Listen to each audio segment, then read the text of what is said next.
New technologies enable fresh opportunities to connect with visitors in physical spaces. But connecting with people in a way that feels authentic, trustworthy, engaging, and enduring takes a whole lot of passion, collaboration, and a deep love of story and craft.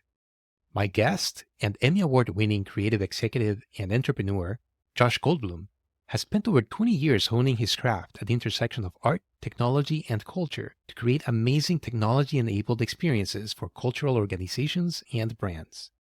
If you have visited the Metropolitan Museum of Art in New York, the Museum of Fine Arts in Boston, the Art Institute of Chicago, or the MIT Museum, chances are that you have experienced the work of Josh's award winning experience design agency, Bluecadet.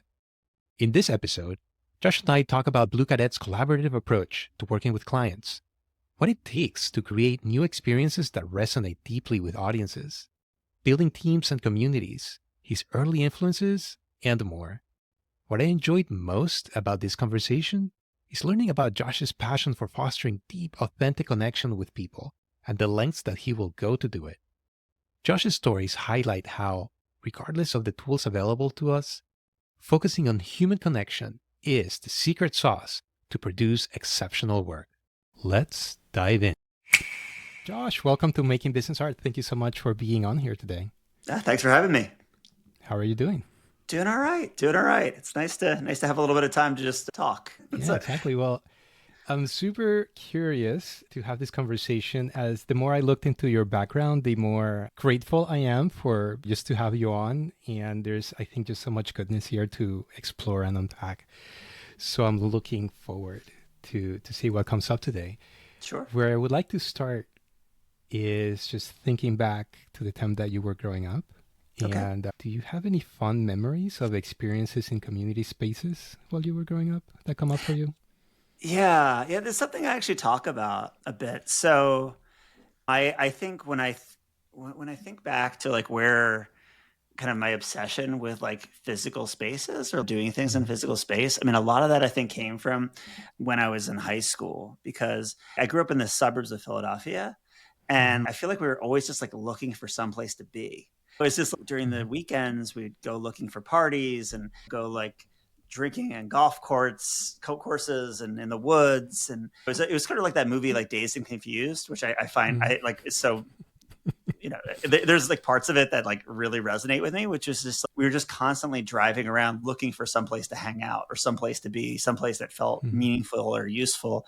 And I went to a Quaker high school, Mhm. and Quaker high schools, they have this thing called meeting for worship. And then every week the entire upper school would basically sit on these wooden benches, like in this giant kind of auditorium, and you just be in Mhm. silence. And then you're not really supposed to say anything until the inner light hits you. And then if the inner light hits you, you Mhm. stand up and say something. But, like Mhm. literally, I think in the 4 years that I was in upper school, I maybe stood up once, and there's whole times that nobody stood up.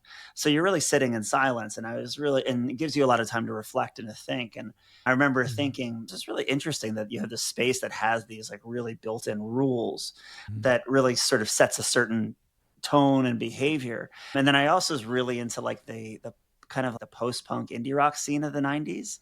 Like I was really Mhm. into these bands like Fugazi and a lot of like early Sub Pop and like a little bit of like stuff like Helmet, which were like much harder.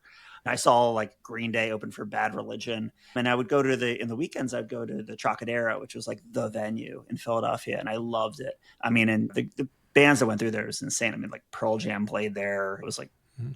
unbelievable bands. And I was really struck by that. I mean, one, I was so grateful to have a place that I could actually go. It felt Mhm. meaningful.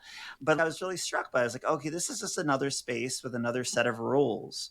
And Mhm. here you could express all the emotions. It was like the opposite of Quaker meeting. You could just go Mhm. wild. There was like, this was like the time there were like mosh pits. I mean, I went to a White Zombie Testament concert and got kicked in the face and was covered in blood, but it was like sweat, and it was just like Mhm. amazing. And I was just like, man, I just love this idea of having these spaces that just bring out different parts of you and different emotions. And I think that's really, if I kind of look back to it, I think that was like the first time I was like, yeah. I mean, I was like always an artist. I did a lot of like drawing and stuff like that. I did that Mhm. stuff.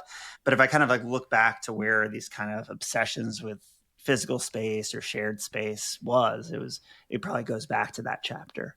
Yeah. Is there a fun memory though? If you saw a body from back then, you would be like, "Hey, do you remember like that one time?" Is there one of those times that is really alive for you still? Yeah, I mean, some of those early concerts were like unbelievable for me. I mean, I Mm-hmm. was actually really into the Mighty Mighty Bosstones and like Helmet, Mm-hmm. and like my friends like made me like they didn't think I'd be into the Bosstones because it was like super like the early stuff was really heavy. This was like their first albums, which were really punk, and they made me I mean, actually they didn't do this for any kind like reason. They just were fucking with me. But they gave me like a mix of the Smiths, and they were like, "This is the band we're gonna go see." And so I went to this like Boston's Helmet concert, expecting to Mm-hmm. listen to "Strange Ways Here We Come" by the Smiths, because like it was on a tape, and back then, who knows what. Just trust the label. Maybe it was burned on a CD. But I just remember going there expecting one thing and seeing this other thing, and just like this crazy. It was like I think that was one of the first shows I really saw like really violent Mm-hmm. slam dancing. And I was just like, wow, this is amazing. I just loved it. Because it was just like, particularly as a teenager, you have all these like emotions and these like things that you can't express, or you have this like physicality that's just stuck in a desk all day. Yeah. And I was never super into sports, but this gave me a space where I could just like really just move and express in very not graceful ways. And it was, yeah, I loved it. And it also became like a whole system of bands and labels and opening bands. And I was really into like comic books, like Mm-hmm. early Marvel comic books also. And in the same way, it's a like the Marvel Cinematic Universe is a universe. There's all these things that are connected, and those bands also had a sort of their own sort of like musical universe, and there are all these different connections. Mm-hmm. And seeing a band that starting as an opener on a label like Discord, and then suddenly 2 tours later they're the headliners, and then they got this other band over. Like, it was just it was really entering into this sort of brilliant universe and really rich universe that like just was incredibly grounding for me during those Yeah. years. I mean, I'm hearing a lot of sensory stimulation, a lot of movement, but I Mm-hmm. also think it's so interesting to contrast that with the quiet Yeah. of the Quaker high school. Yeah. What what sort of influence? Well, like, how did the quiet shape you? Because you're quiet among people. It's not like you're quiet in a room. So how was it being quiet with others? Like, what's there for you from that time? Or I don't know. How do you think that shaped you or lives on in you in some way? I don't know. I mean, I could give you. I mean, it's funny because like now I'll listen Mm-hmm. to like meditation, and I'll try to seek out quiet or hike or try to do things that bring my cortisol levels down. And Mm-hmm.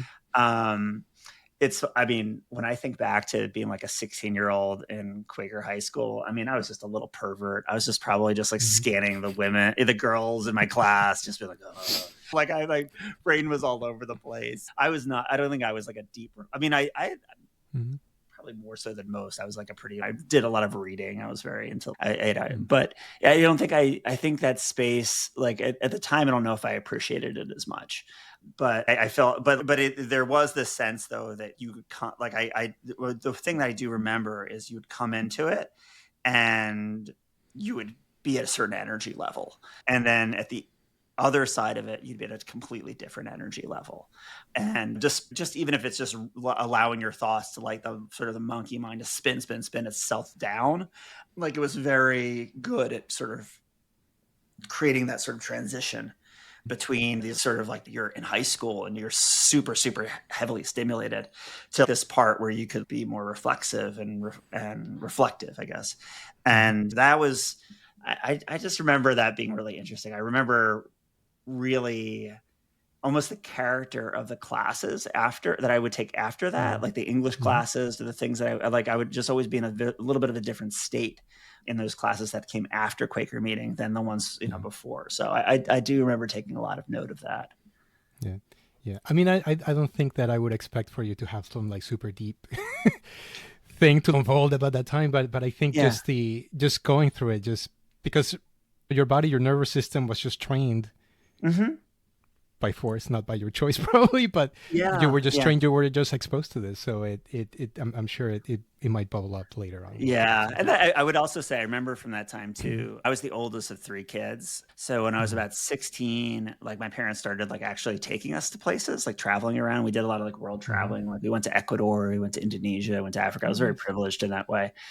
And I think travel was also something that was really interesting to me, to be able to go to spaces that were like completely foreign, and Yeah. being able, like we went to Morocco, and just like there's spaces that are like a little bit overwhelming, but you're getting Mhm. all these different sort of like sensory inputs, and it kind of, it's Yeah. sort of like, it is almost a arrival at the Trocadero, where you're like, wow, this is like Yeah. overwhelming and crazy. And we did actually also stay, when we were in Indonesia, at a very, very nice hotel. I don't know why the hell my parents booked us there. There must have just been something going on with Indonesian currency, where it was like the rupee allowed for us Mhm. to go to some crazy 5-star hotel called the Oberoi. Oh, no, it's the Mhm. Amandari. There's an Aman Mhm. hotel. And I just remember this is one of those really, really beautiful 5-star hotels that was just like so controlled and so magical. And I just Mhm. remember being, man, I was like, maybe I want to like spend my, maybe I want to like, maybe I just want to operate a hotel. And I used to also throw a lot of Mhm. parties in high school too. Like I loved hosting. So there's like Mhm. part of me that would do that. But then I was like, but then I kind of looked at it and I was like, man, these people at the Amandari, this was really Mhm. exciting, cool, but like Well, they're so here you said all that the time. you said the hotel was magical. Just give me a couple more notes on that. Like what do you recall being that kind of like enchanted or wowed you about it? Oh yeah. I mean, so if you're not like, the Aman hotels are just like this crazy hotel chain. I mean, Okay. and they're all over the world, and I Mhm. aspire to be able to revisit them someday. You know, but they're just incredibly beautifully crafted. Mhm. So, and the Amandari it was on Bali. And it was Mhm. like, basically, I mean, I'm digging back. I was like, not, I was a kid at the time, How but old were you? I think I was there when I was maybe I was like 18 or 19 actually when we went there. Okay, so a little Um, older. maybe Yeah. a little young. Actually, Mhm. no. Let me think. If I was, yeah, maybe I was like 17. Actually, I was 17 High probably. school, junior high Yeah, school. Yeah. yeah. But what's really interesting is they really used a lot of the materials from the art and all that stuff from these communities to create this like really enchanting place. And it also, Mhm. Indonesia has these amazing rice paddies, and just Mhm. is just one of the most, it's like one of those like Apple screensavers you see all the time, that there's just Mhm. like Mhm. stacks and stacks of these rice paddies. And the rooms at the Amandar would look out over these kind of rice paddies, and there'd literally be people working on the rice paddies, and it was just gorgeous. And the food was like incredible. And then you would go from there, and like we went to a few of these performances like gamelan, which Mhm. I loved gamelan. It was like this crazy sort of trance like music and performance, where Mhm. the performers would actually do things where they would like dig swords into themselves, but they're in these trance Mhm. states, and their bodies are so Mhm. Yeah, rigid that yeah, it doesn't do yeah. anything. But yeah, it was just like this. I think it was a real awakening to the sort of like the depth and Yeah. the different types of human experiences that you could have. It was really, Mhm. really quite cool. Yeah. I mean, it's really cool that you picked up on that because some people might not pick up on all those factors and might take some things for granted. Just as a side note, if you have Yeah. Apple TV Plus, have you seen this documentary series called Home? No, I Okay, think my little brother might have actually shot a couple. maybe. I Oh, think there I think my little brother actually did a piece for that one. I'll check was it like a out. Yeah. production team.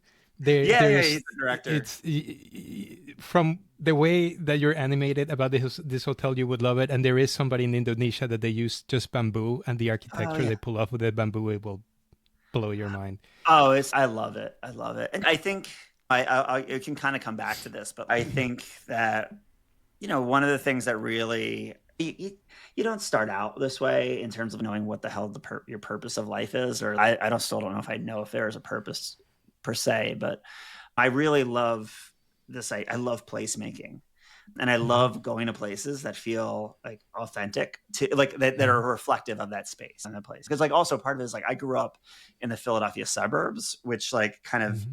edged up against the Philadelphia exurbs.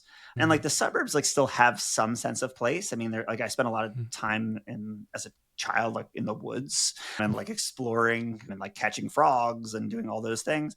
And there was still like some like 1950s architecture and things that felt like of the past a bit, and some smaller stores and things like that. But then you'd go up to the exurbs, and the exurbs were just like the mall. Like I actually spent a lot of time in the mall, but like when I was growing up in the mall, there were like some stores Mm-hmm. that I loved, and then you saw these like big box stores come in, and you saw like the sort of like the Houlihan's, Applebee's, TGA Fridays, and Mm-hmm. McDonald's. And I don't have an issue with them per se, but I think it's really kind of, and they have a place, and obviously they provide a lot of cheap meals to people that Mm-hmm. can't afford to do all the things that I've talked about before. But there's something very homogenous about the exurbs, and there's something it could be anywhere. You could wake up Mm-hmm. in Philadelphia, outside of Philadelphia, and you could feel like you're outside of Dayton. You could feel like you're Mm-hmm. outside of like, a suburb of Denver. There's just something very, very non-place specific. And like I grew up in a place that was like kind of bordering on non-place specific. And I really have always been drawn to places that feels place specific. And I think if anything, like what I advocate for in my life is just creating more spaces that feel specific to that space, or just like the place, or just like at least useful to that community. Yeah. Well, so let's land on the present and see how Yeah. that Yeah. gets expressed with what you do. So tell me, and just I know you have your hands in different things, so interpret this question and answer it Sure. Sure. as you will. Where do you work, and what do you get paid to do? Sure. Okay, where do I work? So I founded an agency called Bluecadet about Mm-hmm. almost 18 years ago, 17 years ago. And it was my freelance handle when I was leaving. When I used to work at the Smithsonian American Art Museum as a new media specialist, which basically meant I was Mm-hmm. a flash designer and developer, and I just make stuff. And I started doing that in a freelance capacity, and then ended up growing it to a studio. We have two offices, one in Philadelphia, one in New York, probably around 40 FTEs right now, maybe about 20 Mm-hmm. contractors. And Mm-hmm. we do a lot of work in digital innovation, experience design, a lot of for museums. We did a Mm-hmm. big project for an interactive play center at the Metropolitan Museum of Art. We did a big project for the MIT Museum, a brand new museum there, which did 20 different interactive installations. We worked with a lot of different museums, from like art museums to science centers to history museums. And then we'll also do these like large web platforms. So we're doing a major web platform now for the National Gallery of Art. And that's kind of my day job. And that's where I get my check. Mm-hmm. It's a pretty, but what you find is at some point running an agency and building an agency, that if you do it right, it doesn't need you that much. I kind of like liken it to having a teenager. My oldest child's 11, so I don't have a teenager, but it's Bluecadet's fairly independent, and it Mm-hmm. thrives best when I can come in and help it and support it and nurture it and come in for the hard decisions. But Mm-hmm. when it doesn't require all of my time, it doesn't want me to be in every project. And when I try to interject myself that way, it's not helpful. So that's Bluecadet. So kind of jumping into the fact that like I had some free time because Bluecadet didn't need me in every decision and didn't benefit from me in every decision. I started a couple other things. So I started this series called Future Spaces, which is essentially a live talk series over Zoom that I host every week with people in the experience design space. And I've been doing it for about a year and a half. And for me, I'm very intrinsically motivated to do it because I just like Mm-hmm. really get a lot out of these conversations. I'm sure in the same way that you get a lot out of the conversations you're having, it allows me to talk to people who are operating in different parts of the experience economy, from like Yeah. hospitality to themed entertainment to museums to immersive art, and people from all over the world. We had Team Lab from Tokyo. We had AI artist who's Egyptian. We had tons of people showing up from the Middle East for that one. And it really allows me to kind of chase my curiosity and try to like better understand that whole space of experience design. And then I had another company called Art World, ARTWRLD.com. And that was in the art and NFT space, which is like a whole other conversation. But I'm actually rebooting that. And we actually we're relaunching this week in a sort of a similar structure to Future Spaces, except instead of having these conversations around experience design. It's really focused on art and technology, which is like kind of also like my love. I started out at an art museum. I went to an art school. I love art and I love technology, and I'm very interested in the intersections of those things. So that's one that's actually being hosted by Andrew Goldstein, who's a friend of mine, who was the former editor-in-chief of ArtNet. He is now our editor-at-large at Art World. So he's going to be hosting these amazing conversations with people from the art and tech community. And again, the idea is that from these two communities, like we'll figure out what to do with it. There's a lot of different ways that they could go, but but I've kind of found in my experience, it's really good to understand the community and then figure out how do you serve them, rather than just sort of like pushing an offering that kind of comes from your own brain on them and being like, you should want this or love this. I'm coming from that other place. And then I actually do also have a little bit of time where I do consulting, but the consulting actually often is just built on my network because of Future Spaces and Art World. I just get to meet a lot of really interesting people and have interesting conversations. And in some ways I have a good map of the terrain. So a lot of times if I'm doing consulting, it's really almost just about having a very updated Rolodex and frame of reference for who's doing what and where it fits in. Yeah, amazing. Well, something you said, actually, it's a good segue to the next question or observation. So as I looked into Bluecadet, I have to say I was very impressed by something. And I was very impressed. Obviously, the agency, so I recommend listeners, if the listeners are curious, go to bluecadet.com and look at the portfolio of past work. I saw work that employs a lot of technology, a lot of high technology, very sophisticated work. And in some ways, it gave me a similar vibe. It just reminded me of Pixar in the way that all the technology, like all of that, is really wielded and leveraged to spark something in people and serve people. So it's not tech for tech's sake, which is very common to encounter. It's just like really masterfully crafted experiences where the tech is in service of doing something for someone. So having said that, and also I've been to some Future Spaces meetings now, and I can see like I have a little bit of a flavor or sense of the spirit that lives in you. So I'm curious, what ideas or points of view formed the foundation of Bluecadet? Like what's at the DNA of that culture? Yeah. That's a really interesting question. I would say that one of the things it's okay, I'll back it up a second here.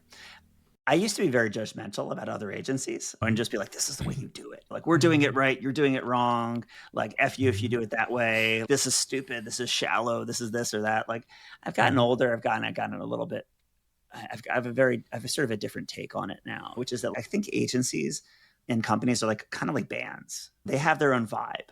And it's, you talk about Pixar. I have kids, so I love Pixar. I mean, I've seen all of those movies dozens of times. There's several that I could probably recite back to front. But, there would be times when I like Pixar, screw DreamWorks. Or I like this, screw I like Pixar, I don't like Sony.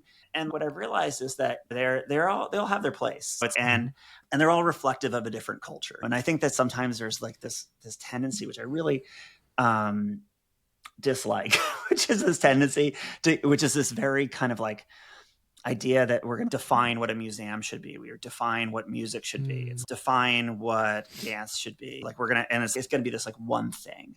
So every website should look like this. Every band should sound like this. And I think there's this, and I think some of that has to do with capitalism and like this lionization of these giant things, and probably goes back a little bit to what I experienced in the suburbs and exurbs.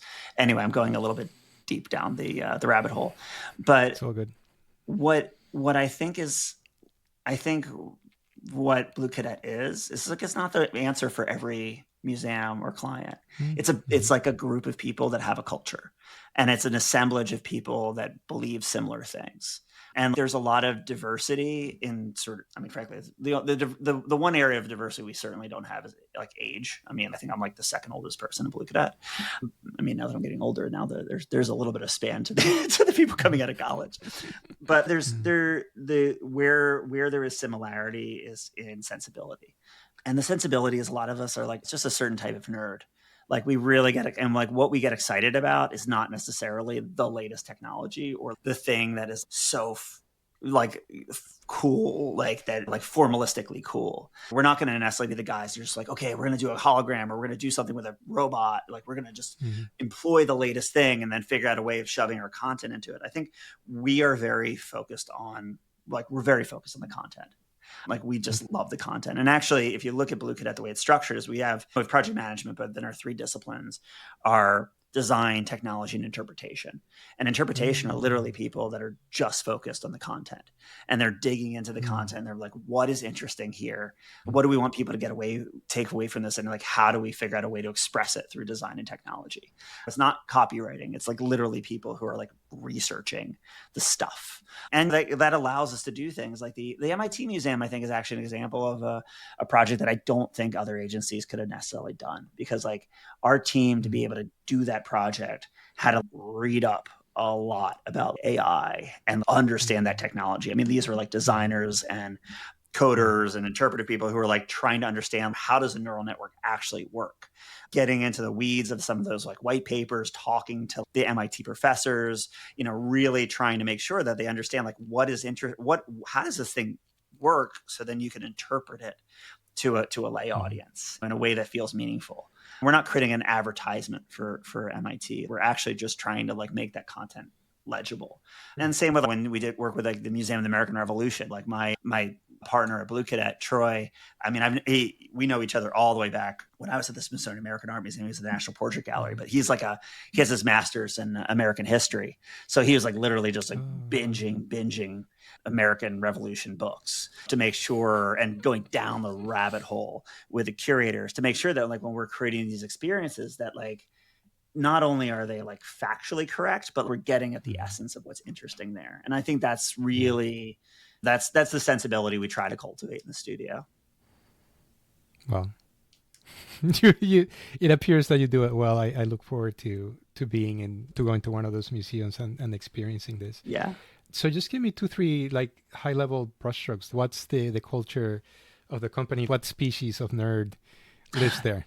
Yeah. I mean, look, they don't look like they're very highly, they're well socialized people, and they're like lovely people. And I'm actually going in a few weeks to a Bluecadet retreat in upstate New York, and I'm looking forward to spending time with them because it's like a very lovely group of people. And I think what it is like there's a through line of just like values and stuff like that. There's a lot of parents but I don't know if that's like the total through line of the studio.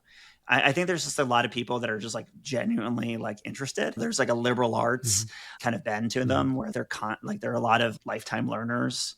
They just like they take a lot of intrinsic value and interest in learning about the stuff and really trying to express these things in a way that feels meaningful. As much as possible, we try to make it very collaborative and non-ego driven. There's a lot that we've kind of built into our processes in terms of like prototyping and testing and keeping ideas like really loose, and then having these sort of interdisciplinary projects where there's a high level of accountability, but we try to also make it like a very low level of ego. So the projects are not they're not driven by like a single driving personality, not even mine. It's really driven from this team that will partner with the client. And actually what's really amazing, honestly, is like when those things blur and then the client and the team are kind of really, really working together as like sort of a single unit. And I think that's where the best work comes from. Yeah, and then people are like they tend to be like just like kind, supportive, empathetic people. We try to support and then people take a lot of pride in their work when they and then also just want to be good and they want to be great and they want to do better. Yeah. I mean, it sounds to me like really it's a living example of the I think it was Steve Jobs that talked about that intersection of liberal arts with technology. Yeah. And it does sound like the culture, what you're describing, really captures that. And of course, nothing is perfect ever, but it sounds like a really cool place. I come from a liberal arts background. I was trained in anthropology, and I'm a very curious social observer. Hence, this podcast is like a natural outgrowth to that. So I resonate with what you're sharing. So tracing tracing the line from the culture to then that encounter and that work with the client. Tell me a little bit about what's the arc of the process that you take the client team through, to to envision something and then turn that into a new experience. Yeah, that's a good question. I mean, I think it's always tricky. It's a, and they're and all the projects are always a bit. Every project is a bit different and kind of Yeah. peculiar in its own way. As much as we have a process and we have a way to do these things, everything needs to be a little bit tailored. But just kind of thinking about it, we usually partner with an architect. So we used to have architecture in Mhm. house. We don't anymore. We partner with some amazing architecture studios. Like Studio Joseph is Mhm. a fantastic collaborator. We've Mhm. done work with Ralph Applebaum Associates. We've done work with Evidence. We've done work with Lucy. We have some really Gallagher, although not recently. We've had some. I'm missing some, but some people that are going to be pissed. But Mhm. we have these really great collaborations with architects, and often what they're going to be thinking about is what is for thinking about like a new museum, for example. What is the overall visitor journey? Like, how do people move through it?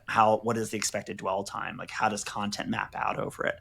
And then we Mhm. really think about, okay, well, where does media enhance this? How does it weave into in a way that like it's part of the story? Sometimes I think that when it's done wrong, it kind of like almost feels like a Jerry Bruckheimer film. Like it's just like a bunch of like special effects. You enter in things, Mhm. whoa, enter another thing, ah. It's just like Mhm. spectacle, spectacle, spectacle. Or just distraction, like where it works well. It's like a Spielberg film where it's like there's a lot of special effects, but it's you kind of like lose track of it because the story is so strong. Or maybe there's probably more contemporary examples than Spielberg, but I think Game of Thrones, you sort of Mhm. or any there's a lot of stories these days. I was watching a new one on Apple TV. Actually, what was it? I'm blanking. This was Rashida Jones, but like lots of special effects, but like in the service of story. So what we really try to do is figure out first where do we interject ourselves? Like where do we need to have film or sound or interactivity? Mhm. Where does that benefit the overall visitor journey? Like where is learning better accomplished by these modalities, and where is it accomplished by modalities that would be in somebody else's court? And we're very, very happy to pass those things on. And then we do a lot Mhm. of sketching and prototyping and working with the Mhm. client and saying, hey, we think this is a place where this could work. And then we test it out and we're like, yes or no. Or like you turn the volume up on things, be like, okay, this is going to be the big moment. You're like, no, this really needs to be a small moment. Like Mhm. this should be a small moment. Okay, we need to make this like a little bit mid-size. Like this, here's a place where we want people to gather and collaborate. This is a place where we want people to decompress. This is where we want people to like Mhm. re-energize. This is a place where we want to give people an opportunity to like dig deep if they want to. Those are Mhm. those are all the sort of things that we think about, and it's very Yeah. collaborative. And then obviously Mhm. that's like sort of the discovery process, the Mhm. concept development process, and then it goes through design development and then into production. But we have technologists working very, very early in the all of our disciplines are working very, very early together. Mhm. And I mean, I'm gonna wager, I guess, here that that's hardly ever, if none, clients have shown up with a fully crystallized vision of what they want. I mean, I'm sure Yeah, that your team yeah. Oh, all the time they has do. to really help clients flush I that mean, out. honestly, often the Yeah. problem is that particularly, I'm going to throw some shade at the Smithsonian and some of these government folks. Like Mhm. they're just like, and then there's certain architecture firms that we don't work as well with, or they're just going to be like, Mhm. they want a vendor. They're like, we've got it all figured out. Here's these Yeah. boxes. We want to fill them in. And like when early days of Bluecadet, we would do some of that stuff. It's just, Mhm. okay, Mhm. here's the whole exhibition. Here's the whole thing. And these little white boxes or where we have touch screens, you're just going to fill those all in. And then we're going to have a film over here. You're going to shoot the film. And those were some of the earlier Bluecadet projects when we were kind of scrapping Mhm. along and figuring out our ways. Like we would do that. And sometimes clients still come to us and they're like, we want this thing. And sometimes this thing looks awesome. We're like, okay, well, yeah, Mhm. let's go for it. But maybe let's just qualify it a little bit. Let's prototype and let's test it and let's see. Mhm. We'll always take a little bit of a step back, or let's just make sure we understand who your audience is and make sure that this awesome thing actually aligns. Or let's look at where this fits into the overall visitor journey and just make sure that it's going to work for where it sits. Because you could have an amazing, amazing experience in the hallway of an airport and no one's going to use it. It's like Sure. the Right. where the experience sits has to work within context of the overall environment. So yeah, but a lot of times, even when things come to us very, very baked, we'll try to take that little half step back. And honestly, like, we like clients to come to us with some ideas and some thoughts and whatever. We don't, it's that even more intimidating sometimes when you come at a completely blank slate. Like, we want this to feel like a collaboration. And look, the clients understand their content and their visitor way better than we ever will. I mean, we can dig deep, but if you've been at an institution for years, like, you understand that you understand your visitor and you understand your content really, really well. So we really want to leverage their expertise as much as they want to leverage ours. Yep. So let me just pull on the thread, because when we do workshops, say with client teams, inevitably the topic of prototyping, of the prototype, the proof of concept, it's really challenging for some people, because they just want that polished thing, like, right out the door, and just working with a sketch is sometimes like a real challenge, right? What approach do you have to introduce, hey, we're gonna do like a shitty draft, a purposely shitty draft, just to open up conversation and like iteration and imagination? In what ways do you introduce that now to clients that might have a little bit of a hard time with sketches? To make that feel more comfortable? Like, what do you do? What's your approach? Well, I mean, I think part of it is you have to meet the client where they are, and you also have to really understand what their needs are. Because, like, for example, with the MIT Museum, there was I'm pretty sure this was the case, but like, we ended up doing really, really beautiful renders really early on in the process, and way before we did prototypes or really locked in some real ideas. So, like, we created these beautiful, beautiful renders. But the reason for that was because that client needed to make sure that the president and, like, the people that were in the board and the people that were signing the big checks knew that they were getting something that was, like, really awesome and beautiful, and they could envision it. So look, I'm not going to be like, you don't need that, because they definitely needed that. And that might have been a little bit of a waste in terms of the process of getting a product done. And, like, we ended up probably throwing away, like, some of those hours. But, like, though that deliverable was really in service of building confidence with a stakeholder. And then, like, once that was done, we could be like, okay, they're cool, they're good, they understand this is, like, we can do beautiful stuff. Okay, let's go back to some sketches, and let's actually qualify it. So some of it is just being pragmatic with that. And then you have other times you'll have a team that's, like, completely empowered, and they're just like, and they want to do they're like, look, we want to do this for as little as possible. We don't want to spend a lot of money. We want to move fast and get there. And then we're like, okay, well, then we're not going to give you any deliverables that are just for theater, that are for the board. We're just going to get in here and we're going to do it.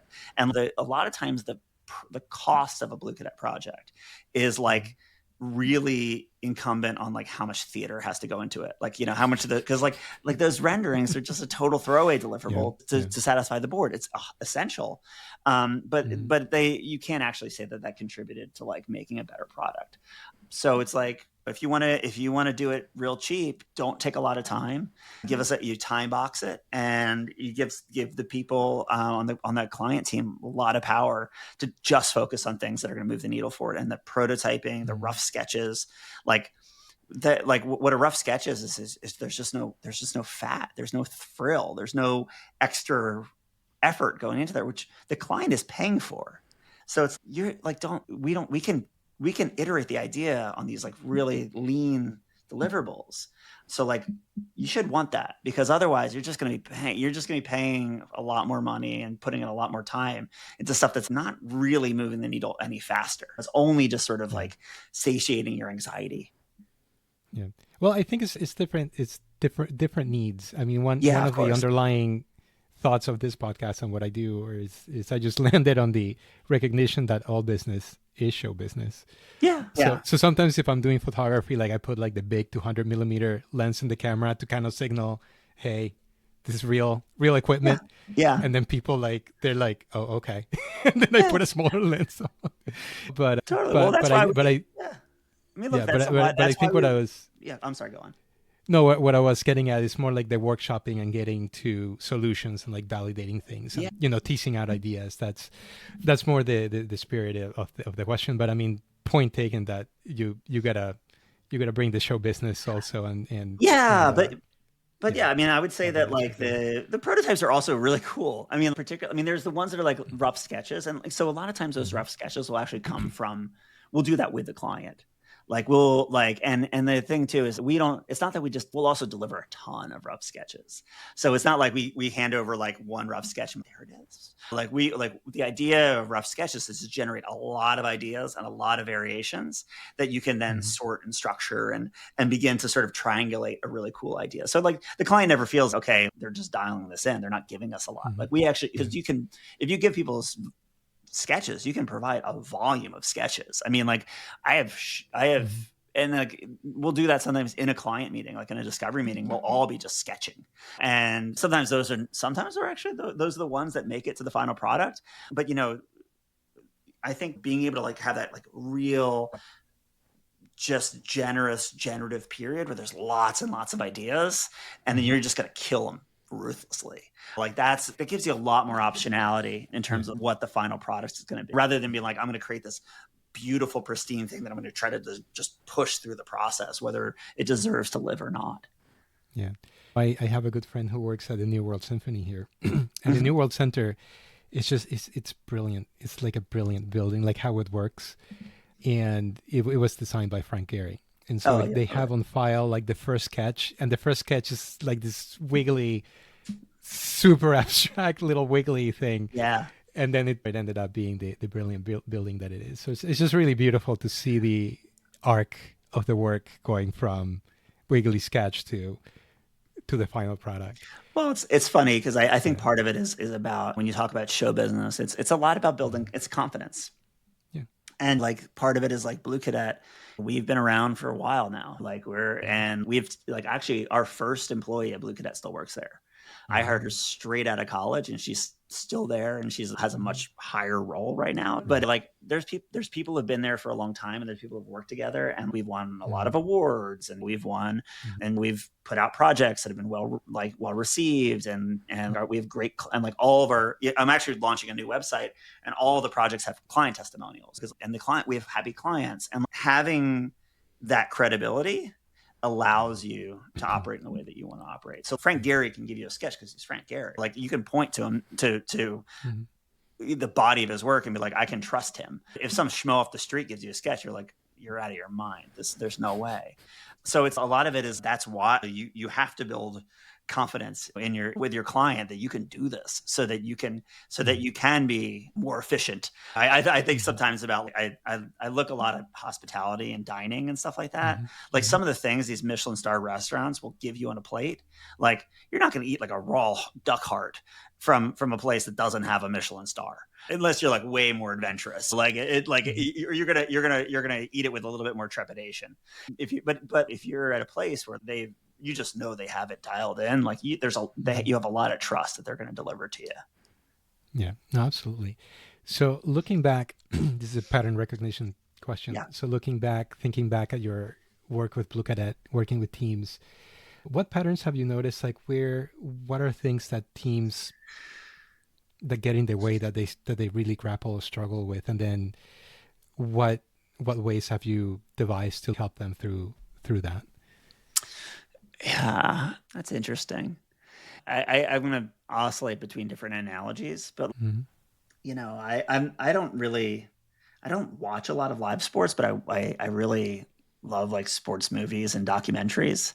And I think that running a winning team is very similar in any discipline. And I was watching The Last Dance, which was that amazing documentary on Netflix about the Bulls, kind of Michael Jordan's Mm-hmm. last season Okay. with the Bulls and that championship team. And what's really interesting there is it is a team and it has dynamics. And there's almost a very binary outcome of winning or losing, but a lot Mm-hmm. of times the outcome is determined by the chemistry of the team.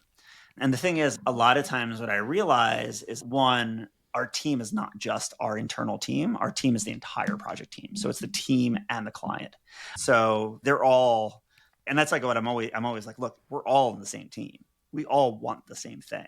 If you are opposing us or fighting us or trying to like hog the ball or whatever, like you're going to screw it up. And same with people in my team too. If you don't trust the client, you don't bring them along, and you create something that's adversarial, or you don't you're a designer, you don't trust the technologist, you're a technologist, you don't trust if you don't have that sort of inner operating trust within the team and common vision, then the product's going to go to hell.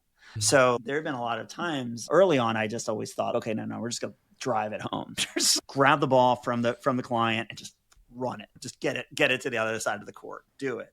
But now there have been times where we're just like blow whistle, do a reset with the client. Look, okay, this is where we're going. This is what we're doing. You're on board with us. We all want this together. We all want the same thing. Let's reset. Let's do it together. And if there's like some tensions between the team, we're not going to let that stuff fester. We're going to be like, well, let's just know that you guys both want the same thing.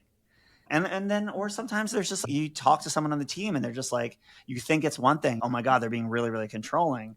But actually they're just dealing with some stuff in their life. And it's, oh no, look, I'm sorry. Like I'm dealing with like my mom or my kid or my this or my that. And I'm like, okay, this is too high stress a project for you to be on.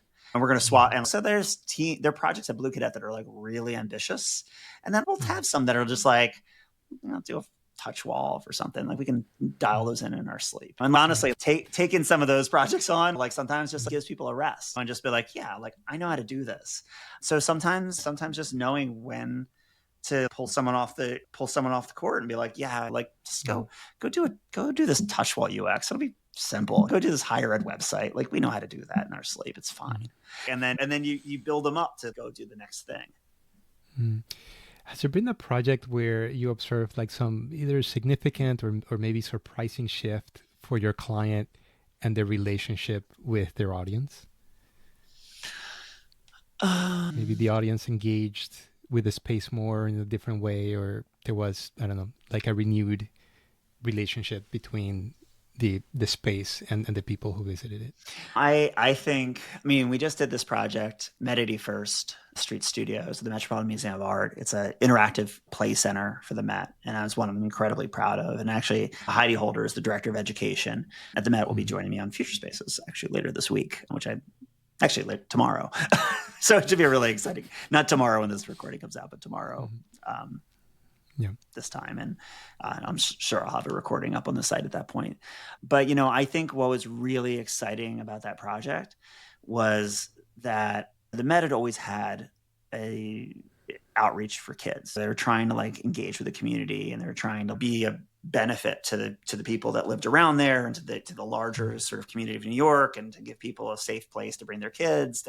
But the Met's really intimidating. It's like scary. Like those buildings, like the Met, were built as testaments to like federal power. Like they're the power of the state. Like that's what the architecture tells you, that it's like a powerful place. And it's like a government building almost. And it really signals to you that you have to be quiet, that you have to operate in some way. Think about the Quaker Meeting House versus the punk show. It's very, very geared towards the Quaker Meeting House, like really trying to keep people quiet and put them in a certain state, which is really hard for kids. And I think what was really fantastic about this play center was it's the little punk show on the first floor of the Quaker Meeting House. It's wild, and like kids can play and parents can play with their kids, and it's just a really wonderful orientation space for kids to feel kind of like comfortable going into the Met, because they're playing with a lot of the interactives that we created were sort of pulling out works from the collection that they would see if they went to the Met. So they don't go there and just feel completely intimidated. There's things that they recognize. They're like, oh yeah, I played with that, or I know that. Oh, that was that thing. And the thing is, and the other thing that's kind of funny is it's an interactive play center. But I say this, which is that like kids don't really often need to know how to play. Like kids are pretty natural at playing. Like parents are not. And a lot of parents don't know how to play with their kids. So the function of that space, and a lot of times, is like actually teaching the parents how to communicate with their kids and how to talk with them and how to play with them and how to like even show enthusiasm around similar things, and like those, and that sort of scaffolds this type of experience that they can also take into the museum, where they don't need to be intimidated, but also they're used to they've kind of practiced a little bit. Like talking to their kids about these things and this art. And oh, remember that was the thing that we played with? Like we put that up on that giant projection thing. We did it. I was like, oh, that's the thing. I was like, oh, that was cool. Oh, look at it. And to me, that's really exciting, because that's like an audience. It's a different way of engaging with the audience, and a different way of sort of playing with the emotional modalities and intellectual modalities of that audience than they were accustomed to. So that's the example that comes to mind for me. Yeah, no, absolutely. It just struck me that art is about expression, and we're asking people to go into a building and be like the Quaker high school, just be very quiet. Well, it's really funny. Yeah. I mean, totally. So I realized this with Art World.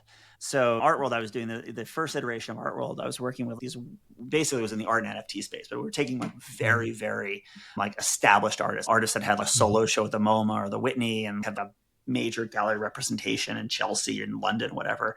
And we were commissioning works and building NFTs and creating NFTs that we were selling to the public. And for a million reasons, it was very critically acclaimed, but it was not a great business model. But what was really the thing that I think is so striking is that artists are amazing. Artists are awesome.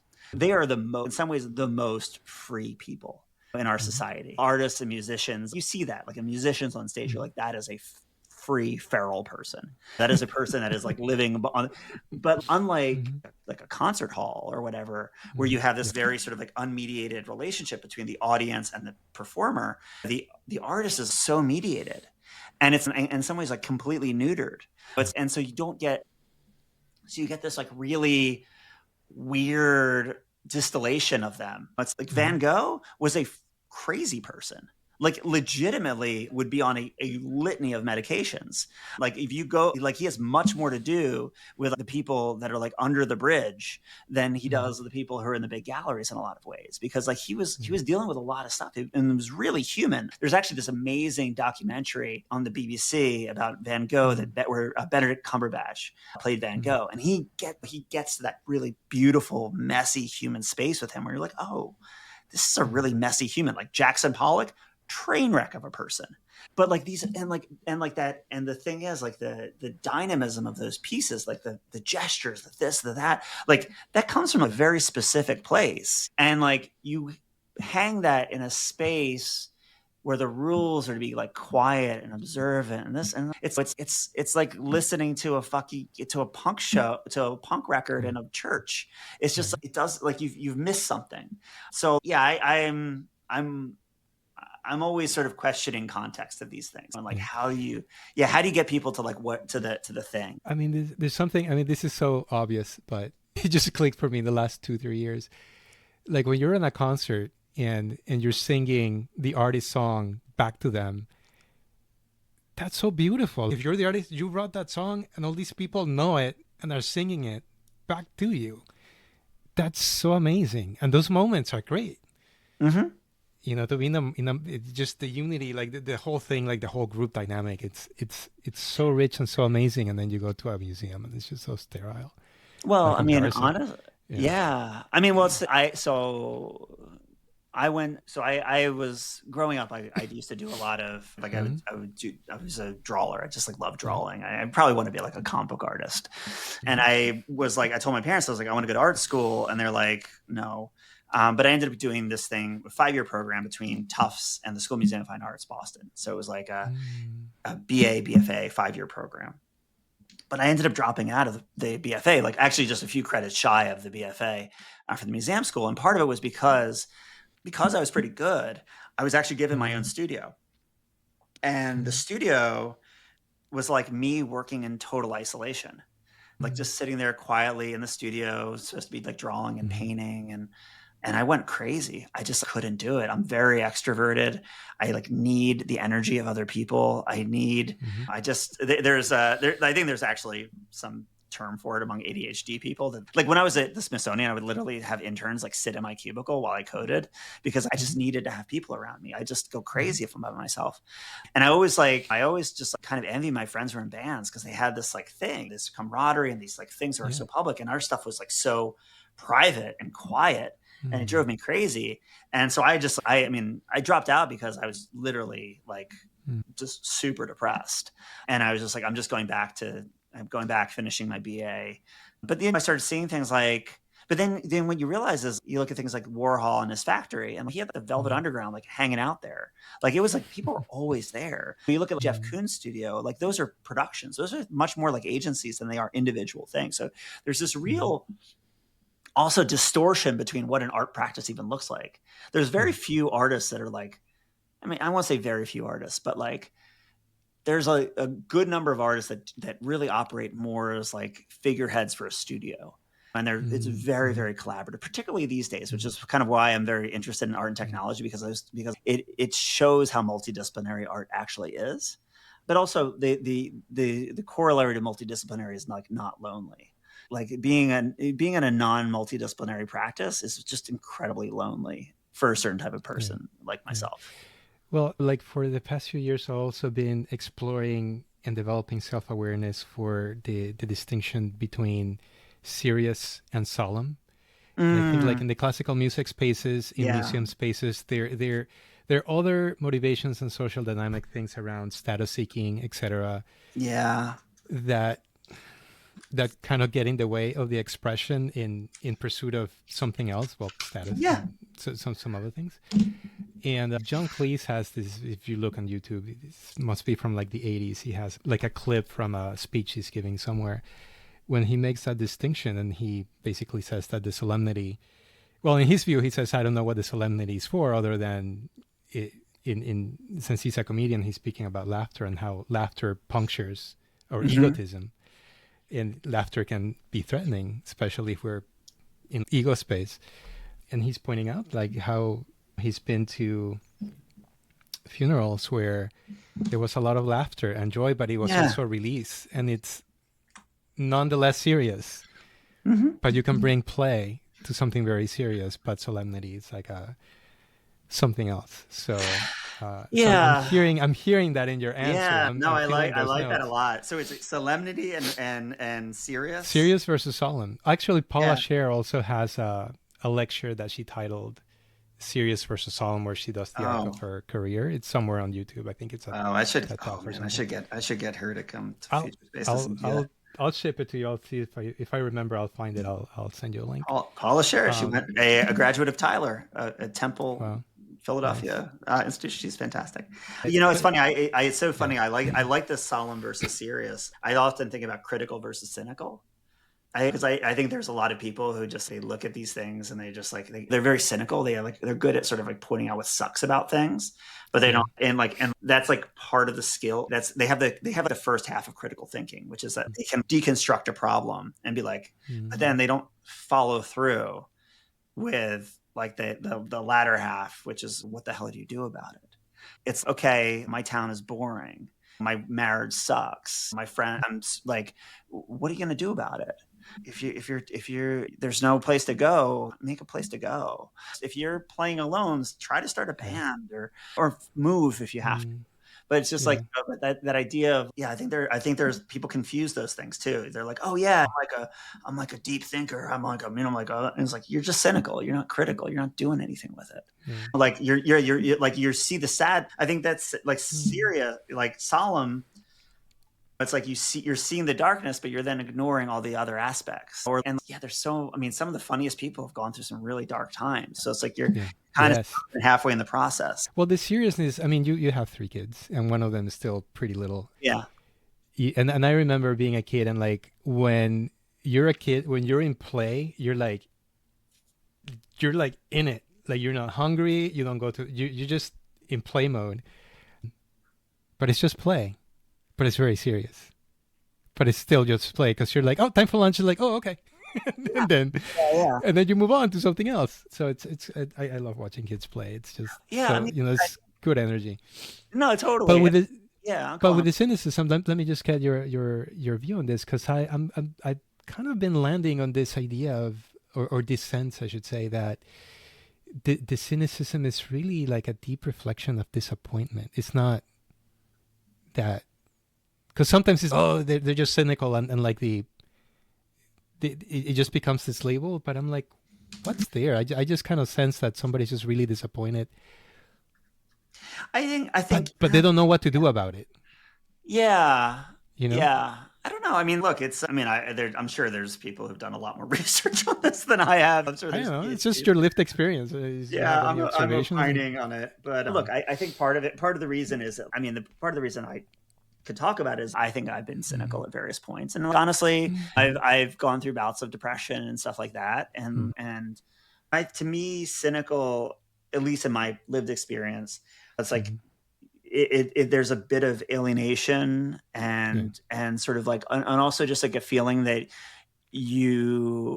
like hopelessness. Mm-hmm. And I think hopelessness and alienation are interesting because I think humans are very social creatures. And I think it's very hard to be hopeful when you're alienated. And I think this is actually a lot of what motivates me to do the future spaces Mm-hmm. and the art world and the throw parties and stuff like that, which is I like gathering people because I feel Yeah. like it's very hard to be cynical if you're in a group. Because what happens is if you Yeah. have enough people who are like, okay, like I can sit there and be like, oh my God, we're all going to die of climate change and possibly true, or AI or Mm-hmm. whatever. And I can just sit there and doom spiral like on my phone and just be like, get more and more cynical and tight or whatever. But if I'm in a community of people and we're having this conversation, like ultimately something positive can come out of it. It's very Yeah. rare that 5 people in conversation are going to collaboratively doom spiral. Yeah. Someone is going to pull them out and find some application. Like, well, there's a lot of things you can do, places you can put your energy that can help contribute to a better vision of the world or your life or your community. And I just think that's very hard sometimes to do alone and easier to do in a group. Mm-hmm. Absolutely. Well, we'll return to this in some way, but I wanted to jump in the time machine and go way back. And you already talked about your passion for like art and drawing back in your teenage days. Did you have a favorite strip growing up, like comic strip or no? Oh yeah, like there was like the stuff. I loved Calvin and Hobbes and was it Yeah. Bloomsbury and all that stuff. Like those were brilliant. I read all of those. But then I got really into like comic books in this sort of Chris Claremont X-Men days. These Mm-hmm. early. It's so funny that the Avengers are so big. I was never that into those guys, but I love the early like the X-Men, like when they were like around those 100 episode issues. Mm-hmm. But again, it was like what I really loved about, I love the art. There's amazing artists like Jim Lee. I just loved his stuff. There was just a crispness to it, like a vibe to it that I just, every time Mm-hmm. I would see it, it was like watching an athlete. Just the stuff that he would do was just gorgeous. When he was drawing for X-Men, I was just unbelievably blown away. There's artists like Mike Mignola, which I loved. It came a little bit afterwards, but it's like anything. It's a vocabulary. So if you're drawing and you're into drawing and you see how someone else draws, or I was really Mm-hmm. into Akira. It was fantastic. I had all the issues of Akira. Katsumoto Otomo. I think it's Katsuhiro Otomo.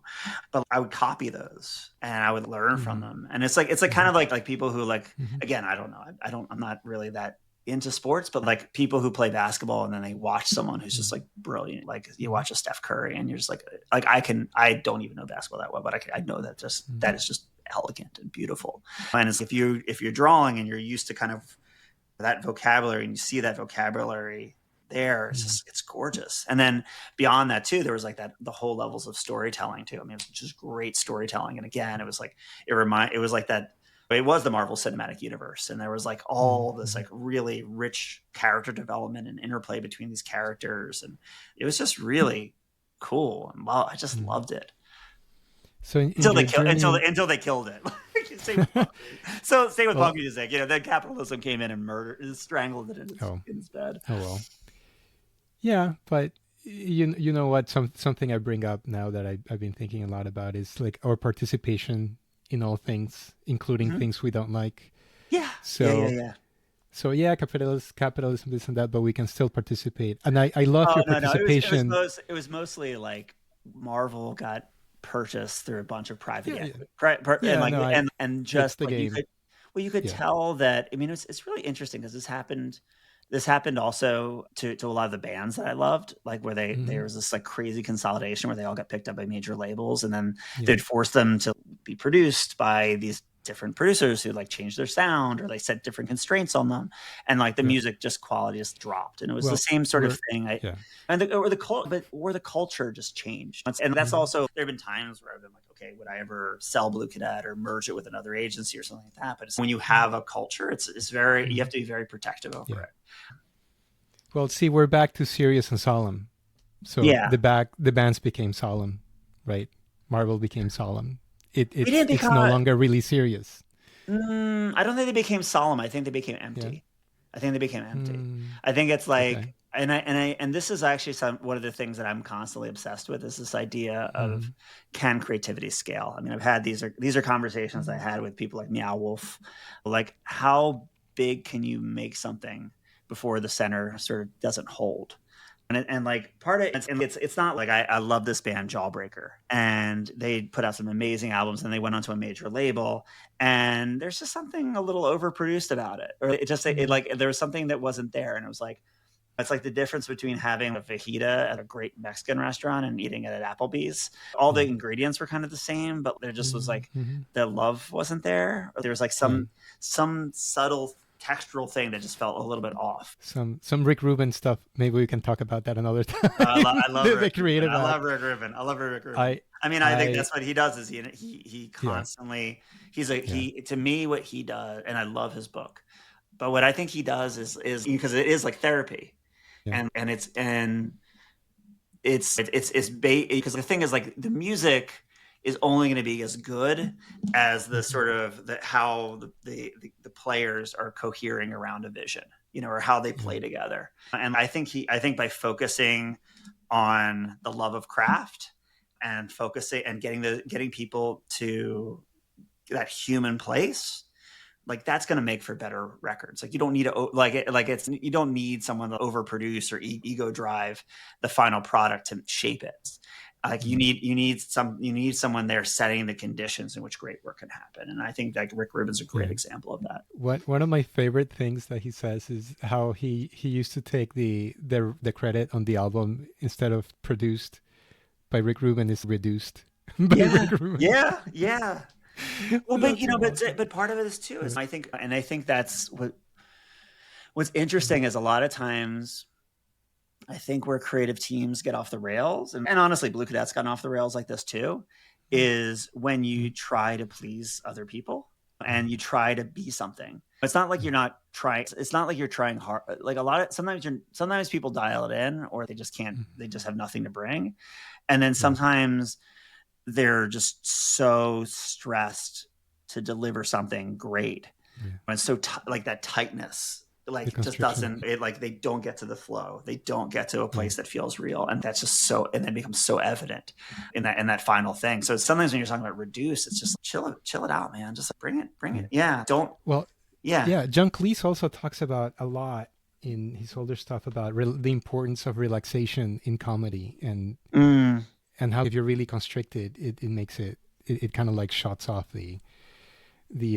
creative spigot in some ways. Let me just go back to drawing for a second. What in your journey in loving drawing, and then going through like undergrad and learning to draw and developing that skill, just tell me about one thing that you found really challenging. What was one thing that kicked your ass that you had to like really lean into it to master? What was really hard for you? I'm going to take that into it. So I'll tell you what killed drawing for me in a lot of ways. Oh, So okay. when I was 19, I had a pretty bad ski accident. I blew out my knee. And then I ended up doing surgery and like I blew out my ACL. And I stupidly got the patella tendon graft, which means like what Mm, could have been a very minor surgery was actually like a major like surgery. And I actually had a very bad reaction to the anesthesia. So I just was completely whacked out. And I mean, the good news is that this was a couple years before they would have given me like oxycodone, and they gave me like mm, Percocets and Vicodin. mhm, I think if they'd given me oxys, I could be dead. But like what happened was it introduced a lot of darkness, mm, and and I think from being on those pills for a long time Mhm. and just like being in pain for a long time, and it was just like really hard Mhm. physical therapy. That what I lost in the drawing was the joy of it. Like Mhm. when I used to draw, like whether I would draw like small, like with a pen, and just it was Mhm. like a dance. It was a flow, and you just watch this thing come together, Mhm. and it was just Mhm. like it just there was something just very natural about it. And or like if I draw on a big thing, it was like there was something very Mhm. gestural. And I think at that point, like my brain was just like I just like that lizard brain part of me was just like really raging, and I was like pretty. It was just probably a big part of the reason that I dropped out of art school was like it Mhm. just stressed me out. Like I couldn't get back to that flow state with it. And actually I studied with somebody who was like a very over a summer I studied with someone who was like a very academically oriented artist. Like I was always very self-taught. Mhm. I never took a lot Mhm. of classes, and he was teaching me how to like do it like the academy way. Like he was from the country Mhm. of Georgia, and brilliant draftsman, and studied like the old masters, and like I could Mhm. do it, but again, it took all the love out of it. Took all the Yeah. love out of it. I just didn't like. I created these like pieces that were like kind of like in some ways very aesthetically beautiful, but no part of myself was in it. And it was Right. and then what ended up happening was the art more and more became a way for me to represent myself. Be Mhm. like, because I was also just like very like depressed and alienated and just like Mhm. feeling like Mhm. shit. So I would be like, yeah, look at these amazing drawings that I do, and like all this like how Mhm. talented I am, and I need to kind of like hide behind it. And then there Right. was also this pressure to make a career out of it. I'm like, okay, like I'm Right. gonna Yeah. and like all the pressure for it to be this thing just drove all the love out of it. And I just Mhm. couldn't do it. And honestly, Mhm. it's my son is a really, really talented artist, like Mhm. much better Mhm. than Right. I've ever been. And I mean, I'm better than he is. Let's get it. But he, he's much younger than I am. Like he's better for it. But and he also has me as a Yeah. father, whereas my Yeah. father's an attorney. But Mhm. so I'm very careful to like just to make sure to like keep him Yeah. inspired, but like Mhm. to keep him loose and to make sure that whatever he's doing, there's like enough like love infused in it. Because like it's Yeah. otherwise like it's worthless. But you know what? It also it's a matter of knowing ourselves because something that I'm hearing in your story, I'm just reminded of a handful of conversations I've had with people in the world of music. Yeah. And there are the people and to me it's just perplexing how there are some people that play music, especially like classically trained people. They and this is their words. I'm not projecting this onto them. They tell me like they can only read music, like they have to have the page and they can play and they can read the music, but they can't improvise. Like it's not Hmm. somehow it doesn't that improvisation doesn't come out of them. And then there's the jazzy people that I've known where I can't read music, like that structure, like it just it makes their brain just kind of like collapse. It's like Yeah. no. Yeah. And they just kind of play by feel organically and kind of you're striking me more as a jazz guy than a classical Yeah. Well, and piano look, guy. and I think what's this sort of cycles back to something I was talking about before, which is I Mhm. don't think there's one right way to be.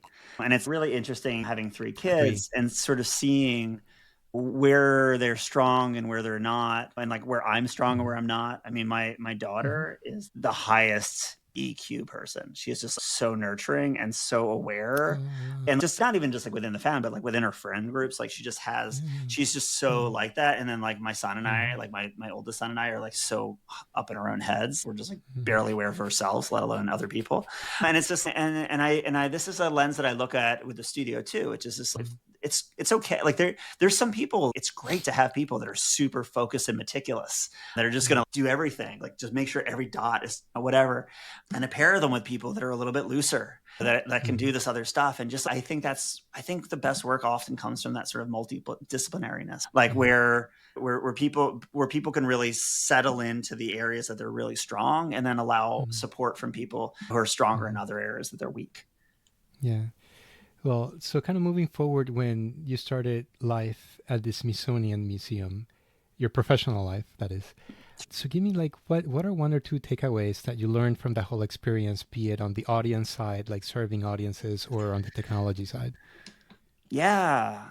I mean, I mean, I have mixed feelings about my time at the Smithsonian. It was like, I Okay. mean, because I think part of it was the Smithsonian's the government. It was a big Mm-hmm. bureaucratic institution. And in Mm-hmm. retrospect, it probably was not the right place for me. Like, Yeah. it's not a place that it's a place with a lot of rules, a lot of structure, a lot of things that, that protocols and meetings that felt useless that I had to sit in, and it was incredibly frustrating at various Mm-hmm. times. And but the thing that it had like amazing content and amazing stories. I mean, like the Smithsonian American Art Museum has a amazing collection. Like the folk art collection there, it Mm-hmm. is like the visionary art collection at the Smithsonian American Art Museum. If you're in DC, you got to Mm-hmm. check it out. Like the Hampton Yeah. Throne is one of the most Mm-hmm. profound pieces of art I think ever produced. The contemporary art collection there, they have a Namjoon Pike that's like just absolutely unbelievably gorgeous. And the people that I met there, like the curators, Mm-hmm. and the way that they could talk about the art and reveal the humanity in the art that was like sort of Mm-hmm. missing from the. If you just went there, you wouldn't Mm-hmm. necessarily know. But if you walked around Yeah. with the curators, like even and Mm-hmm. these are the same people that wrote the wall labels, and you'd read the wall labels, and you're like, I just don't care. And then you Mm-hmm. talk to them about it, and then you just care so deeply. And I'm like, Oh, man, wow. there's something not Mm-hmm. connecting here, because Yeah. like I can talk to this person Mm-hmm. about this Mm-hmm. thing, and like this Mm-hmm. piece just hits me so hard. And if I just, in the way that it's being presented to me, and I would imagine the way that it's being consumed by other people, it's just like, it's not resonating. So I kind of realized, it's like, I want to be in this world. I want to be in this content. I want to be working with these people, but I can't work within the structures of this. So that's why kind of I was like, okay, I'm just going to go on the outside and try Mm-hmm. to influence it from that vantage. And by and Mm-hmm. large, it's been successful. I mean, I think we're working on a project with the Smithsonian American Art Museum right now. And I mean, it's interesting. I mean, we can always learn. Sometimes we're very blessed, and we have somebody who kind of shows us or teaches us what to do. But also sometimes we just learn what not to do from shit we don't like. We're like, I'm not doing yeah, that. And there's a lot of value in that as well. Although it's slightly less awesome than having like, like a wizard, like a Obi-Wan type of mentor that shows you the ropes. no, I mean, look, You it's know? funny because going to Quaker Mm-hmm. high school, I went, a lot of my friends were very, Mm-hmm. very talented in music, not so much art, but like I had a lot of friends who were really great at music or Mm-hmm. just like generally creatively talented. And like a lot of them became lawyers, a lot of them became doctors, some of them went to private equity. And again, I'm not going to judge all of them, but there's one or two Mm-hmm.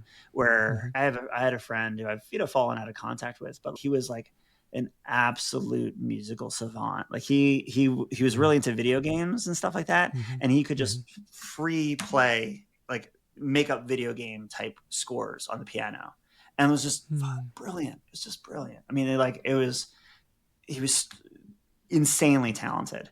But his father Yeah. was a doctor. He thought he needed to go become a doctor, and he just pushed himself into a place that was just Mm-hmm. like you could just tell it was just not aligned with his interests. And then he ended up kind of getting a bit of a gambling addiction, because I think it was his way of sort of like self-medicating, Right. finding pleasure. And you're just like, Yeah. man, this guy could have been this thing if he had just Yeah.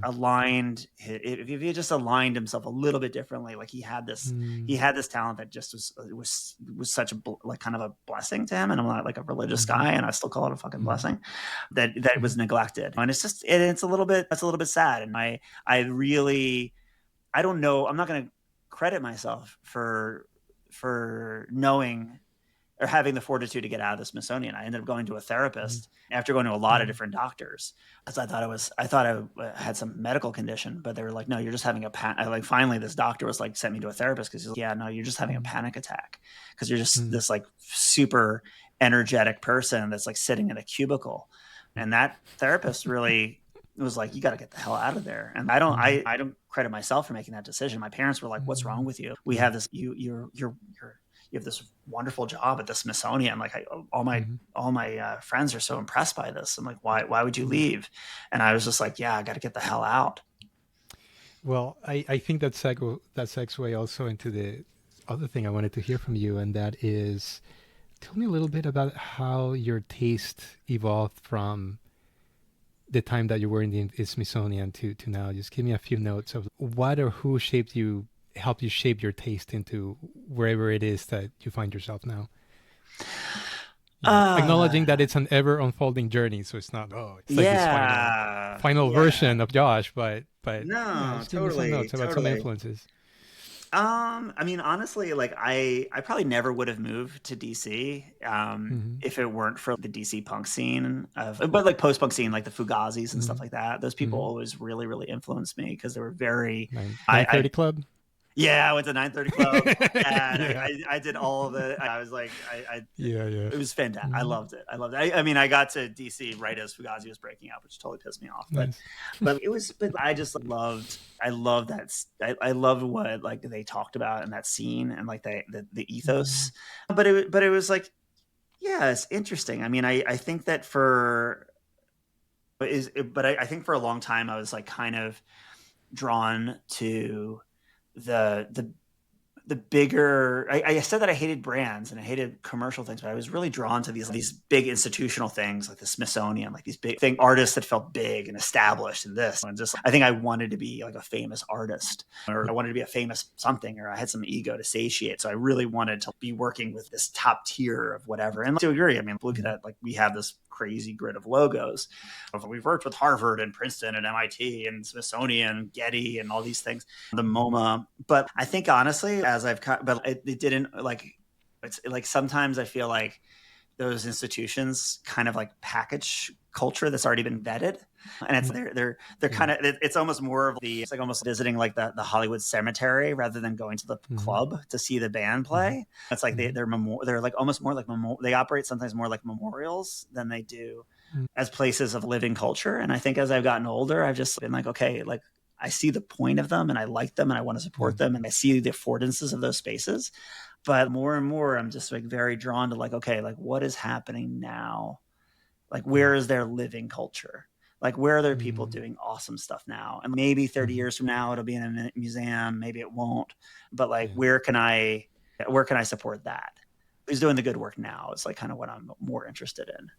Yeah. I was also curious. Now you mentioned that Bluecadet has gotten a lot of awards, an Emmy, and several other awards. Very hard won, and those awards might bring some status and some bragging rights, and with the work that's due. So, but going a little bit deeper, I just wonder what recognition, be it from one of these institutions or maybe from a person, have you found like most internally satisfying and validating, like in your heart, like maybe even you had a little tear in your eye when you received some acknowledgement? Ah, it's so interesting. I mean, I think it's called hedonic adaptation, where it's like Yeah. which is basically the fancy word for chasing the high. Whereas those early awards, like nothing beats them. Like the first Mm-hmm. time we were nominated for a South by Southwest award, I won an Emmy in Mm-hmm. 2009, and that just blew my Yeah. mind because it was like Yeah. so. It was like or like when we first won a Webby Award or whatever. There's such a thrill to feel Mm-hmm. acknowledged and feel like you've arrived. And at this point, like Blue Mm-hmm. Cadet's won. I mean, I'm not saying this to be like cavalier, but it's like we've won enough awards that it just doesn't get me high. Like it doesn't do a Yeah. thing. And it's almost I do it because it provides that validation to get me the work that I Mm-hmm. want. So like where I get the high is when we land a project where like where Mm-hmm. I'm like, man, like this is just gonna be a killer project. I'm like, we can do some good work here. You know, we actually won and then we lost the George Lucas Museum. But I got to pitch to George Oh Lucas, no! which was wild. Wow, It that's might still come amazing. back in some way, but like that was one where I was like one pitching to Lucas. And actually it was more of an Mm-hmm. argument, which ultimately allowed us to win the award. But like Mm-hmm. that was really cool. And it also was just Yeah. a really amazing collection. But there's like opportunities now. Like we're working right now with the Library of Congress. We just launched the Folger Shakespeare Library in DC. But that one was really meaningful. Like I wasn't even very involved in Mm-hmm. that project. Mm-hmm. Like day to day, but like my grandfather on my mother's side was like he was the head of the English department at Central High School in Philadelphia, and he was very very into Shakespeare. I think he wrote his own version of Macbeth, and I was like, man, he would have just loved that project. And I Mm-hmm. loved what my team was doing with it. And or going to the Met and seeing kids Mm-hmm. at Met 81st, like just like playing with our stuff and seeing it working. Like that's the stuff where I'm like that's where I get a lot of the gratification. So that's where and like the awards get me in the room to do the stuff. Mm-hmm. Yeah. I hear you. Well, the name of this podcast is Making Business Art. What comes up for you when you hear that phrase? What meaning do you make out of that? Making business art. Well, I mean, it's interesting because my father is a VC, is an attorney, is very, very good at business. Like he understands money. And I've always felt that that's a place where I'm not as interested. Like it's never been the thing. I mean, and probably because I come from a bit of privilege, and I'll just put that straight out there, that like I've never been driven just on the business side of it, or just that's just not it's again, just like watching certain sports, it just like, doesn't connect with me in a way that makes me like, that fills me with emotion. But I do know how to make things, and I do know how to create value, and I do know how to build teams, and I do know how to build community, and I know how to surround myself with people that can make the business side of that stuff work. And then I don't know, I'm not giving myself enough credit, because I do think I have an instinct for like what is value to our clients, and like what we should be compensated for that value, and like how much something should cost, or what is the process that should go into something to produce that thing. Look, I could have built a business that was probably more lucrative. Like Bluecadet's not necessarily built for making tons of money. If you want to make tons and tons of money, don't work with the clients that I work with. But I think it has a tremendous amount of intrinsic value to me. Like I really, really genuinely like the people that I work with. I genuinely take a lot of pride in watching them grow professionally, but even personally. I mean, the number of like children that have been generated out of Bluecadet as a studio, like my managing director, she's going out on parental leave with her for the third time. And I'm like so grateful that Bluecadet can support her, and she'll come back. I've been like, completely freak me out if she didn't, but it's just really, it's amazing to see people evolve through the studio, do great work, build lives, create work that's contributive. And then also we're just like learning cool stuff along the way. There's a lot of intrinsic value to that I don't think can necessarily be captured in the P&L. Absolutely. Well, Josh, we're getting here to the end of our conversation. I want to be respectful of your time. I just have a handful of lightning round questions, and then I'll open up of course. the floor for you to share what you have going on. What's the last piece of media that you loved? And that can be a book, a movie, a podcast, or anything. I've been listening to Alan Watts recordings on the Waking Up app. I just love those. I think they're just super fun. He's a really interesting guy. I do listen to them mostly when I wake up at like 4 a.m. to put myself back to sleep, but I happen to love it. And actually, I've also been listening to like on Audible, Isaac Asimov. I may pronounce it wrong. The sci-fi. He's like a classic sci-fi author. Right. Yeah. I think from like the 50s or something. But I've been listening to some of his short stories, and man, they're just so good. They're like little Black Mirror episodes. They're just like so. They're so prescient and they're so cool. I also listen to the New Yorker has a podcast where they do like a monthly author reading a story from the New Yorker, which I love. Yeah, it's funny. A lot of the stuff that I like is actually very audio based, mostly because like I live in Santa Monica and I just put on my headphones and just walk around the neighborhood because I just love it. Yeah. Well, next question. What is something that inspires you? I think honestly, the Future Spaces thing has been very inspiring for me because it's an awesome project. It's an awesome project. I personally enjoy it. Thank you for doing that. Yeah, no. It's just built out. I mean, honestly, it's built out of, again, it comes from a very intrinsic thing, which is just everything there is generally just conversations or things that I'm interested in that there's something about their practice, or there's something about this thing that like I kind of just want to learn. And I just know my learning style. I learn well by talking to people and listening to them and kind of extracting with questions. So it's a very selfish enterprise in a lot of ways. And anytime I try to reorient it towards like commerce or try to make it like, what does the audience want? It ends up like wobbling. But it comes across like it's something done with lots of love and generosity for the speaker and the audience. So it's I don't know, it's really lovely. I recommend that people check it out. Oh, thank you. Futurespaces.com, right? Yep, that's the one. Yeah. Okay. Next question. So what's a song or band that you must play during a solo road trip? Oh. What might be playing on your car stereo? Oh, that's it. It matters if it matters the mode I'm in. I mean, I'm still like locked into a certain probably like early 2000s indie rock of like Okay. early Modest Mouse kind of stuff.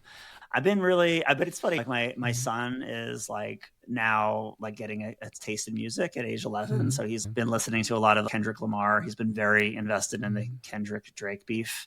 I'm Mhm. not a big fan of Drake, but I've been Mhm. like listening to a lot. I mean, honestly, it's made me revisit Kendrick stuff. And I think Meet the Grams there's just some great stuff there. I love some of the Run the Jewels, Killer Mike stuff. It's like energetic, political. Sufjan Stevens when I'm feeling sensitive. Check out Illinois on Broadway. I thought it was really beautiful. So all Broadway kinds of version of things. one of his albums. And the last question, what do you want to see more of in the world? I want to see more like just genuine spaces, like places to be. I just think Mm. I want to see more Mhm. places that people can gather and that people feel comfortable that are not built around commerce. Maybe those are museums, maybe they're parks, maybe they're Mhm. whatever clubs, whatever. I just think it's I just like the idea of having places that people Mhm. can get out and be amongst strangers or and be amongst people and have a place that feels somewhat like meaningful to the contribution of their time. Yeah. All right. All right, Josh. So we come to the end of our conversation. So I'll just share with the listeners, what do you have going on? Why should they look you up, and where can they find you? Sure, sure. I mean, I think probably the easiest way to tap into what I'm doing is check out Future Spaces. I'm doing them every week.